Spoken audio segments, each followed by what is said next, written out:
Legacy ہے باپ کی، ایک باپ کی وراثت ہے، مگر ایک اس کا اپنا ایک ماڈل ہے. وہ فیڈریشن کی بات کر رہا ہے، یعنی جو صوبوں کو خود مختاری ہو اور پھر ایک مرکزی حکومت قائم ہو. تو وہ ایک خود مختاری جو ہے تاکہ پنجشیر کو بھی مل جائے. تو اب یہ ایک یعنی ایسا ماڈل ہے جس پہ آپ نیگوشیٹ کر سکتے ہیں. ہوا تو ہے، 12 رکنی کمیٹیاں بنی، اور کیونکہ جو صوبے ہیں ان کو بالکل آپ ان کی نفی کر کے بھی تو معاملہ آگے نہیں چل سکتا. اس کے علاوہ دوسرا جو المیہ ہے نا سر، یہ تو ایک جہاں پہ مزاحمت ہو رہی ہے، وہ 10 ملین بچے خوراک کی عدم دستیابی کا شکار ہو سکتے ہیں. یونیسیف کی وارننگ ہے، WHO کی وارننگ ہے. یہ تو ان کو چاہیے کہ بجائے اس کے کہ ان کے پیسے ضبط کرنا، ان کے فنڈز روکنا، ان کو ورلڈ بینک کو کہہ رہے ہیں ہم امداد نہیں دیں گے، تو یہ تو ہنگامی بنیادوں پر، انسانی بنیادوں پر، یہ تو ہمسایہ ملکوں پر بھی لازم ہے، پاکستان پر بھی، ایران پر بھی، چین پر بھی، روس پر بھی، کہ وہ اس گھڑی میں، مشکل گھڑی میں ان کے کام آئیں. اور ایک بات نہیں، میں آپ سے ایک اور بات کر دوں. دیکھیں جو ایک اس میں ہم تفصیلی بات بعد میں کریں گے، لیکن میرا خیال ہے جو کانسٹیٹیوشنل سٹرکچر ہے نا، ملا ہیبت اللہ جو ہیں وہ اس میں امیر المومنین تو ہوں گے. اچھا. اور یہ جو ملا برادر ہیں ان کے لگتا ہے مجھے ہے کہ یہ صدر اعظم یا وزیر اعظم کا منصب ان کے سپرد ہو. لیکن میں یہ سمجھتا ہوں کہ اس میں الیکشن بھی ہوں اور اس میں ایک امیر المومنین بھی ہو.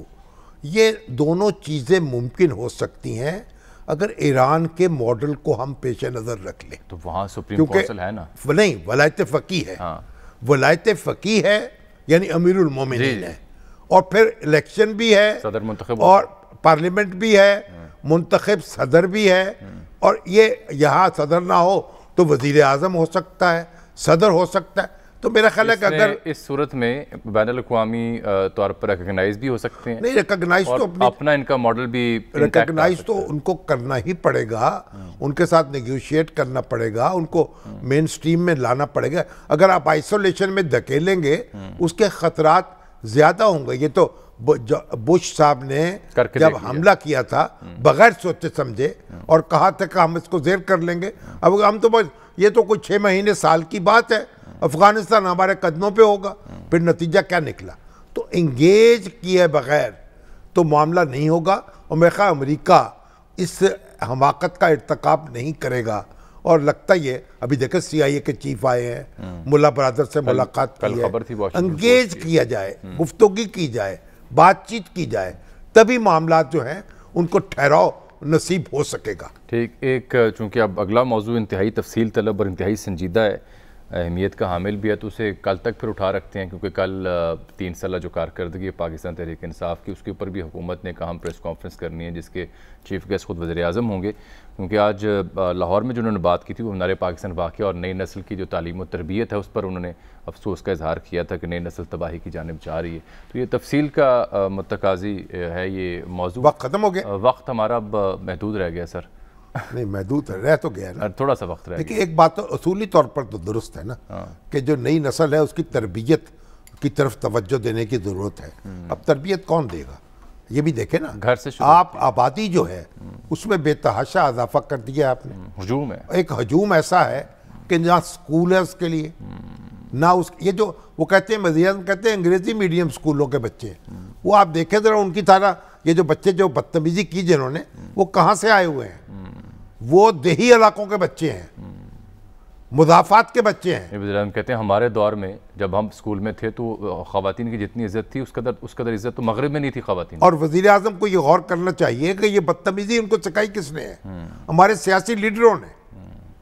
اس کو ایک قانون شکنی ان کو ابھارا ہے اس میں، اور پھر اس میں میڈیا جو ہے، سوشل میڈیا، وہ اس کے اندر پھر مزید آگ چھڑک رہا ہے. تو تربیت ہونی چاہیے، تعلیم ملنی چاہیے، کل کر لیتے ہیں. لیکن یہ ہے آپ کی دلچسپی کا موضوع بھی ہے اور میری دلچسپی کا بھی ہے، کل تک اٹھا رکھتے ہیں اس کو انشاءاللہ. ناظرین یہاں ایک بریک. ناظرین اس کے ساتھ ہی آج کے پروگرام وقت یہاں ختم ہوتا ہے. آپ سے ملاقات ہوگی کل، تب تک کے لیے اجازت دیجیے گا. اللہ حافظ.